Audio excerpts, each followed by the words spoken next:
حضرت ابن عباس رضی اللہ عنہ فرماتے ہیں کہ رسول اللہ صلی اللہ علیہ وآلہ وسلم سخت مشکل میں جب ہوتے تو آپ صلی اللہ علیہ وسلم یہ کلمات مبارکہ دہراتے: لا الہ الا اللہ العظیم الحکیم، لا الہ الا اللہ رب العرش العظیم، لا الہ الا اللہ رب السماوات ورب الارض رب العرش الکریم۔ یہ الفاظ مبارکہ نبی کریم صلی اللہ علیہ وآلہ وسلم تکلیف کے اور مشکل کے وقت دہراتے۔ اس سے معلوم ہوتا ہے کہ ہمیں بھی خاص جب کوئی پریشانی، کوئی مصیبت، کوئی ایسی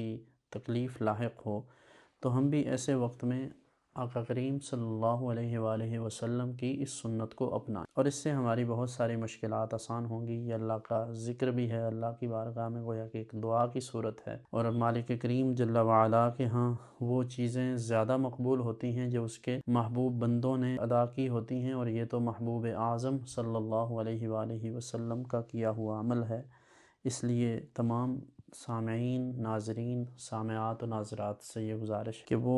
اس عمل کو اپنی زندگی میں شامل کریں اور اسے صبح و شام کے اپنے اوراد و وظائف میں شامل کر لیں۔ اسی طرح حضرت سلیمان بن سعد رضی اللہ تعالیٰ عنہ سے روایت ہے کہ رسول اللہ صلی اللہ علیہ وآلہ وسلم تشریف فرما تھے۔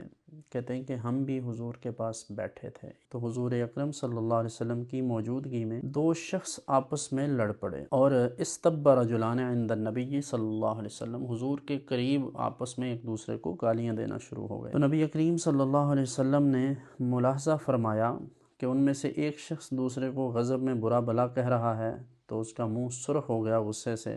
تو نبی کریم صلی اللہ علیہ وسلم نے فرمایا کہ میں ایسی دعا جانتا ہوں کہ اگر یہ شخص وہ کہہ دے تو اس کی یہ حالت جاتی رہے، یعنی اس کا جو غصہ ہے یہ سارا ختم ہو جائے گا۔ تو رسول اللہ صلی اللہ علیہ وآلہ وسلم نے ارشاد فرمایا کہ اس کی یہ حالت جاتی رہے گی جسے محسوس کر رہا ہے، اور ارشاد فرمایا کہ وہ الفاظ یہ ہیں: اعوذ باللہ من الشیطان الرجیم۔ جو دونوں ایک دوسرے کے ساتھ لڑ رہے ہیں، اگر ان میں سے جسے غصہ آ رہا ہے زیادہ، وہ یا دوسرا کوئی بھی ایک شخص اعوذ باللہ من الشیطان الرجیم پڑھ لے تو اس کی یہ کیفیت ختم ہو جائے۔ آپ اس بات کا تجربہ کر کے دیکھ لیجئے کہ نبی کریم صلی اللہ علیہ وسلم نے یہ جو فرمایا ہے، کوئی شخص غصے کے وقت، لڑائی جھگڑے کے وقت اگر یہ کلمات پڑھتا ہے تو اللہ تبارک و تعالیٰ کے فضل سے اسے اس سے چھٹکارا مل جائے گا۔ تو کہتے ہیں کہ لوگوں نے اس سے کہا: کیا تو سنتا نہیں جو نبی کریم صلی اللہ علیہ وسلم فرما رہے ہیں؟ تو وہ بولا: میں دیوانہ نہیں ہوں۔ یعنی انہوں نے یہ سمجھا کہ یہ تو اس شخص کے پاس پڑھا جاتا ہے جو مجنون ہو، دیوانہ ہو، تو میں تو دیوانہ نہیں ہوں، ایسا نہیں ہے۔ تو اس کا مطلب یہ ہے کہ رسول اللہ صلی اللہ علیہ وسلم نے ہمیں ہر حالت میں اللہ تبارک و تعالیٰ کا فضل مانگنے کے لیے اور شیطان سے پناہ مانگنے کا حکم دیا ہے۔